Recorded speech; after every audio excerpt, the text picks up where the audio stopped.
The night I saw the car on my phone, my chest went cold, and I felt like somebody had reached inside and squeezed the life out of me. I stood in the kitchen with the keys in my hand and the house full of quiet, and I could not breathe. My name is Leonard. I'm 64 years old, and I used to fix up old radios in my spare room to keep my hands busy. Before I go on with this story, please do me a kindness and like this video. Every like helps share the stories of older men nobody listens to anymore. And if you have a moment, tell me in the comments where you're watching from. It keeps me company in this big, empty house. Now, let me tell you what that small blue dot on a map did to my entire life. I stared at the screen until my eyes burned, watching that digital marker sitting still in the middle of nowhere. It wasn't a store, it wasn't a house, and it certainly wasn't the gym. It was just a patch of dirt and dead grass, and my wife had been sitting there for 4 hours. Mornings used to be simple. Black coffee, the crossword puzzle, the paper on the porch, and Marlene waving as she left for the gym. We have been married 38 years, lived in the same modest 2-bedroom house for 30 of them, and I kept the lawn tidy with my old John Deere. Lately, though, she came home later, quieter, and I thought maybe she was just tired from the years catching up to us. But little things began to shift in the air, like the pressure changes before a thunderstorm. She stopped humming while she cooked, and she started taking her phone into the bathroom. I didn't know the little things would pile up into this mountain I couldn't climb over. I stood by the window that morning, watching her back out of the driveway, feeling a strange knot in my stomach. She didn't look at the house. She just stared straight ahead with a grip on the steering wheel that looked too tight for a simple trip to exercise. It was the silence between us that scared me most. The words we weren't saying were filling up the rooms. The GPS pinged my car parked at an empty field for 4 hours while she told me she was sweating in a spin class. I called her with my cup of coffee gone cold on the counter, my hand shaking just a little. She answered on the 3rd ring, her voice breathless, and said she must have been distracted and forgot to drive back. A small excuse, but it felt sharp like a piece of glass. Our son, Marcus, called that night to check on us, and I lied to him. I said everything was fine, that his mama was just tired, because I didn't want to sound suspicious or crazy. That night I lay awake listening to the house breathe, and the doubt grew louder in the dark. I looked at Marlene sleeping beside me, her back turned, and she looked like a stranger. The distance between our pillows felt like miles of bad road. I wondered if I was losing my mind, or if I was losing the only woman I had ever truly loved.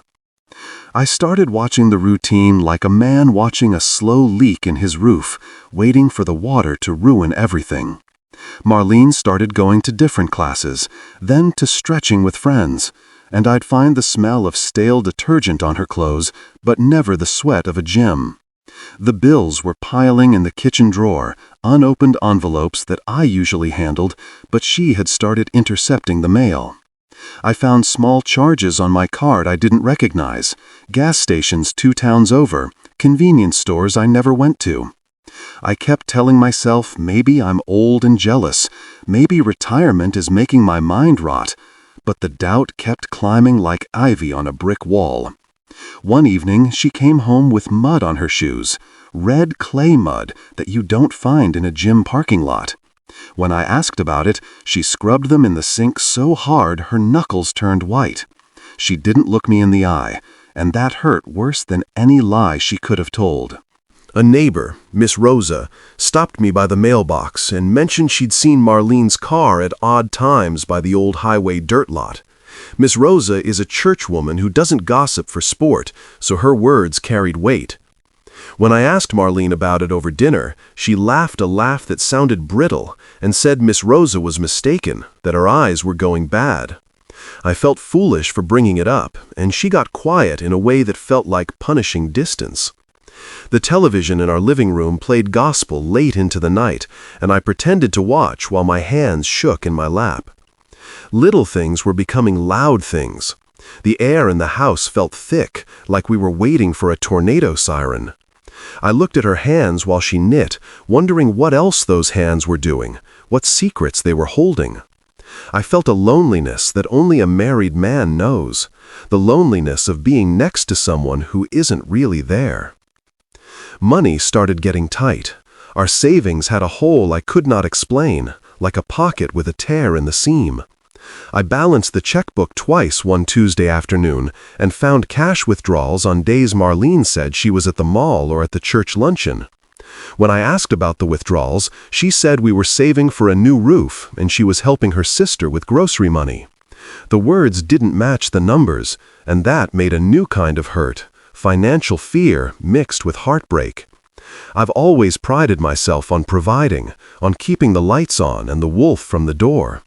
To see the numbers dropping without my say-so made me feel small and powerless. I sat at the kitchen table with the ledger, feeling the cold seep into my bones. It wasn't just about the money, it was about the control, the partnership. If we weren't building this life together anymore, then what were we doing? One afternoon, I followed the car after she left, driving slow like a scared man, keeping 2 cars between us. She drove past the gym, past the shops, and parked at that empty field again, a place of nothing but weeds and broken fence posts. I parked down the road, slumped in my seat, and watched her sit there for hours. She didn't get out. She just sat with her phone in her lap, looking small against the wide-open gray sky. I took pictures with trembling hands and felt shame for doing what I did, spying on my wife of nearly 40 years. But I needed proof for my own head to know I wasn't senile. The pictures sat on my phone like a question I couldn't put down. Why would a woman sit in a cold car in a dead field for half the day? Was she meeting someone? Was she hiding from me? The wind shook my car, and I felt a tear run down my cheek, hot and angry. I tried to talk to her, gentle at first, later that evening while she washed dishes. "Marlene, baby, where you really been?" I asked, trying to keep the tremor out of my voice. She waved it off like it was a stubborn fly, scrubbing a plate until I thought it would break. Her voice got tight, and she told me I was imagining things, that I was tired and making trouble where there wasn't any. "You need a hobby, Leonard," she said, and the dismissal cut deep. I left it there because the house felt safer when I didn't push, but the silence after her answer felt heavier than lead. I went to the spare room and looked at my radio parts, trying to find solace in wires and tubes, but I couldn't focus. I knew she was lying. I knew it in my gut, the way you know it's going to rain before the clouds show up. That silence kept me awake for nights, staring at the ceiling fan spinning in the dark. Friends at the barber shop started asking if everything was all right. Men notice those things about other men, the slump in the shoulders, the distraction. "You look tired, Leonard," Clifton said, brushing hair off the cape. "Everything good at the house?" I told them everything was fine and heard myself lie with the same mouth that had said, "I do," decades ago. It tasted like ash. I began to keep my receipts and write notes on the calendar like a bad detective, marking times, mileage, money. The calendar filled up like a map of bad luck. I felt like a traitor in my own community, smiling and nodding while my world was crumbling. I didn't want their pity, and I didn't want their advice. I just wanted my wife back. But the woman I woke up next to was a ghost, and I was the only one who seemed to notice she was haunting our house. One morning, I found a receipt in her coat pocket while I was looking for a mint. It was for a cash payment to a name I didn't recognize, Restful Haven, and a small motel 2 towns over. My heart felt like a fist when I read it. The motel was the kind with neon signs and cheap coffee, the kind of place people go to disappear for an hour. I asked her again, desperate now, and she said it was for a training she took for volunteer work, but she wouldn't look at me. The handwriting on the receipt looked hurried and secret. That night, I couldn't sleep for thinking about the neon lights buzzing, imagining her car parked there. Why a motel? The ugliness of the thought made me feel sick physically. I sat on the edge of the bed, rubbing my face, feeling the stubble of old age and the weariness of a lifetime. I realized then that I didn't know the woman sleeping 3 feet away from me. Our son, Marcus, came by for Sunday dinner, and I tried to tell him without tearing the whole house down. He sat on the porch with me, peeling the label off his beer, and looked between us like he was walking on glass. "You guys seem tense," he said quietly. I wanted to scream, to show him the photos, the receipts, but I couldn't break his heart too. He suggested maybe we should get a counselor, maybe we should talk to someone professional. I heard the hesitation in his voice and felt loneliness like a coat pulled too tight. He had his own life, his own worries. He didn't need his parents' drama. I nodded and said we'd think about it. When he drove away, the house felt like a courthouse and no one had the key to let us out. I watched Marlene cleaning up the kitchen, her back stiff, and realized we were both prisoners in this silence. I found a string of late-night texts on a phone Marlene left charging on the counter while she showered. They were short, careful messages from a man asking if she was sure and if he knew yet. There was nothing vulgar in the notes, no I love yous, but there was an urgency I didn't like. Plans, times, meetings in neutral places. Can you be there by 2? Is it safe? I felt anger, hot and rising, but beneath it was a new, raw pain.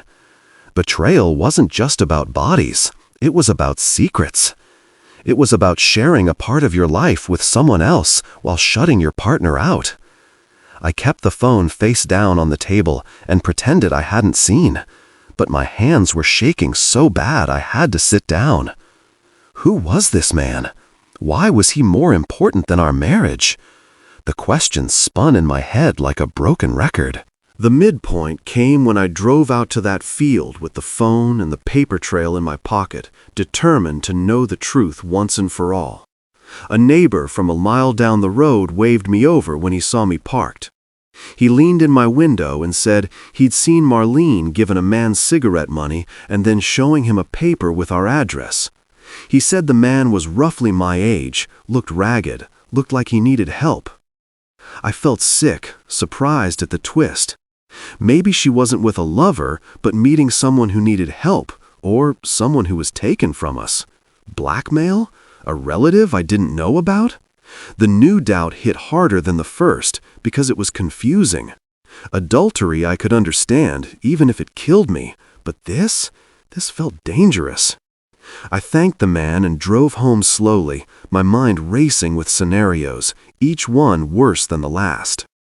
I went home and dug deeper into her office drawers, ignoring the guilt. I found bank transfers to a name I'd never heard, Mr. Henderson, small sums that matched the withdrawals exactly. And then I found it, a volunteer certification receipt in Marlene's handwriting tucked inside an old Bible. The certification was for an elder care aide taken in secret over the last 6 months. The transfers matched dates she'd been at that field. It didn't make sense at once. Why lie about the gym if you were training to help other folks? Why the secrecy? Why the motel receipt? The mystery bent but didn't break. I sat on the floor with the papers spread out around me, trying to piece together a puzzle where none of the edges fit. Was she working? For who? And why did she feel she had to hide a good deed from her own husband? Then the phone call came that changed everything. Marlene's sister, calling from a hospital room in the city, whispered that Marlene had been helping care for a man whose wife died. She said the man, Mr. Henderson, had been paying Marlene cash to look after him so he wouldn't lose his house to the state. She said Marlene didn't want to tell Leonard because she knew he'd worry about her health, about her back, about us needing money. My understanding shifted like sand under my feet. The picture was messier than an affair, It was a hidden effort, maybe noble, maybe foolish. I felt both relief that she wasn't loving another man and a new kind of betrayal that she didn't trust me with the struggle. She was carrying the weight of our financial tight spot and this stranger's life all on her own. I hung up the phone and sat in the dark, feeling foolish and sad. I confronted her quietly one evening, not with a shout, but with the paper receipts laid out on the kitchen table. "Marlene, I know about Mr. Henderson," I said. She froze, a dish rag in her hand, and then she broke down like a pipe under winter water. She told me the man had no family, that he lived near that field, and she parked there to walk to his dilapidated house so neighbors wouldn't gossip about her car being there. She told me the motel receipt was buying him a hot meal and a shower when his water got cut off. Her eyes were watery, her voice small, and she said she didn't want to worry me because I had my high blood pressure. "I wanted to fix it, Leonard," she sobbed. "I wanted to bring in money without you feeling like you failed us." The truth landed like a stone in my lap. Money, pride, and history tangled up as we argued about choices and dignity that night. She said she was ashamed to tell me because she thought I'd say no, that I'd tell her she couldn't do it because she needed rest, or because I was too proud to let my wife work as a secret nurse. I told her I would have helped, but the words I wanted to say tasted like medicine I hadn't earned. Had I been too proud? Had I made her feel she couldn't speak on money? We both sat in the kitchen while the clock ticked, and the house smelled like old wood and dish soap. The gap between us wasn't hate, it was fear. She feared disappointing me, I feared losing her. We were two old fools trying to protect each other and hurting ourselves instead. I looked at her tired hands and wanted to hold them, but I was still too hurt to reach out. The situation spilled into the open when the man's nephew called the sheriff about unpaid taxes and missing assets, and suddenly our names were on forms we didn't understand. A bank put a hold on an account connected to the man, and because Marlene had deposited his cash for groceries, they flagged us. We found ourselves in paper fights and phone calls, dealing with people in offices who spoke in terms I'd never learned. The house felt smaller, full of mail and strangers' demands. I had to tell Marcus everything then. He looked at us with pity, not judgment, which somehow felt worse. We were decent people caught in a web of good intentions gone wrong.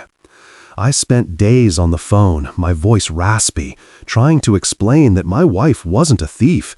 She was just a woman with a big heart and a secret. I felt the breaking point come when the county asked questions about the man's payments and whether we'd received gifts or coerced him. Marlene cried in the laundry room, burying her face in the sheets, and I saw the fear in her shaking hands. We had to gather documents, testify to what happened, and answer for choices that had been made in private. My back ached from work and the worry, and I felt too old for courtrooms and too young to give up. The papers piled like snow in the living room. I looked at my radio bench, covered in dust, and realized I hadn't touched a tool in weeks. Our peaceful retirement was gone, replaced by the terror of legal fees and public shame. I held Marlene that night for the first time in months, both of us trembling like children in the dark. I hired a small-town lawyer named Mr. Cedric on advice from Marcus. He was a patient man with a slow drawl.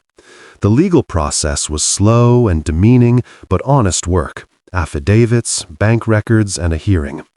The truth came out slowly. Marlene had been taking money to care for the man and occasionally to help with our groceries, but there was no criminal intent to steal his estate. The judge ordered mediation and a careful accounting. We sat together under fluorescent lights, holding hands under the table, and told our story. It was humiliating and necessary. I had to admit I didn't know where my wife was half the time. She had to admit she hid money. We were stripped bare in front of strangers. Mr. Cedric put a hand on my shoulder and said, "Just tell the truth, Leonard. It's the only shield you got." During mediation, The nephew accused Marlene of coercion, saying she preyed on a lonely old man. We heard things about our choices that stung like salt in an open wound. But we presented testimonies from neighbors, receipts for the food she bought him, and the certification Marlene had earned secretly to show she was qualified. The mediator saw that there was no fraud, only a messy, desperate effort to care and to keep our heads above water. The settlement was small. We had to return some funds that weren't properly documented, but it closed a door. The nephew looked at us with disdain, but I looked at Marlene and saw the relief washing over her. She wasn't a criminal. She was just a tired woman who tried to carry the world.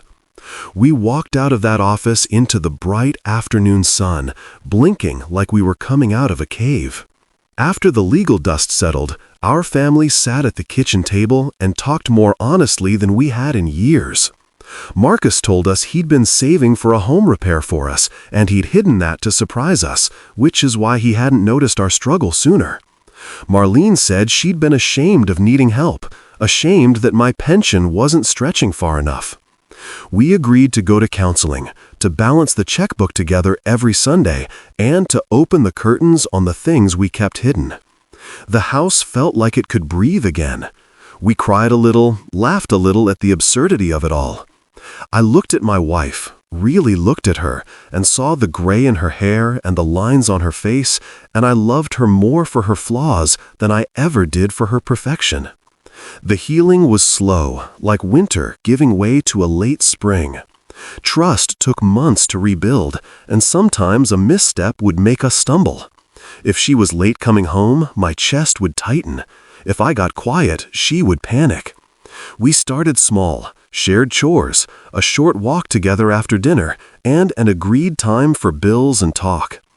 I forgave her in a way that felt more like understanding than forgetting, and she forgave me for not seeing her burden sooner. The wounds closed with care and time. We went back to church, sitting in the back pew holding hands. We stopped worrying about what the neighbors thought and started worrying about what we thought. It wasn't the retirement I imagined, but it was the one we had, and we were facing it together, eyes wide open this time. Justice, in our case, wasn't a dramatic court victory, but truth spoken, papers settled, and the neighbor who had watched it all saying he liked the way we stayed together through the storm. The county corrected the records, the nephew accepted the accounting, and Marlene continued her certified work, legally now for an agency, with my blessing and full disclosure. We learned that honesty could have saved us months of hurt, and that pride sometimes costs more than money. It wasn't a cinematic ending, but it was steady and real. We paid off our debts slowly. We fixed the roof. We invited Miss Rosa over for tea. Life went on, not perfect, but true. And there is a peace in truth that a lie can never give you, no matter how sweet the lie tastes. Now, I sit on the porch with my coffee, and the old radio I finally fixed. And I tell people this story not to shame my wife, but to warn and to soften. Life will put you in places you don't expect. If you're an older man watching this, don't swallow the little pains until they choke you. Speak up. And if you're married, make room for the hard things before they become secret storms. Check on your partner. Swallow your pride. Thank you for staying with this story until the end. If it moved you in any way, please give the video a like. It truly helps these real stories reach more people who might need to hear them. And don't forget to subscribe to Graham Stories, so you never miss the next powerful life story we share here. I'd also love to know where you're watching from. Drop your city or country in the comments. I read every single one. If any part of this story reminds you of your own life, and you want your story to be told with honesty and care, you can send it to the email in the pinned comment. Thank you for listening, and I'll see you in the next story.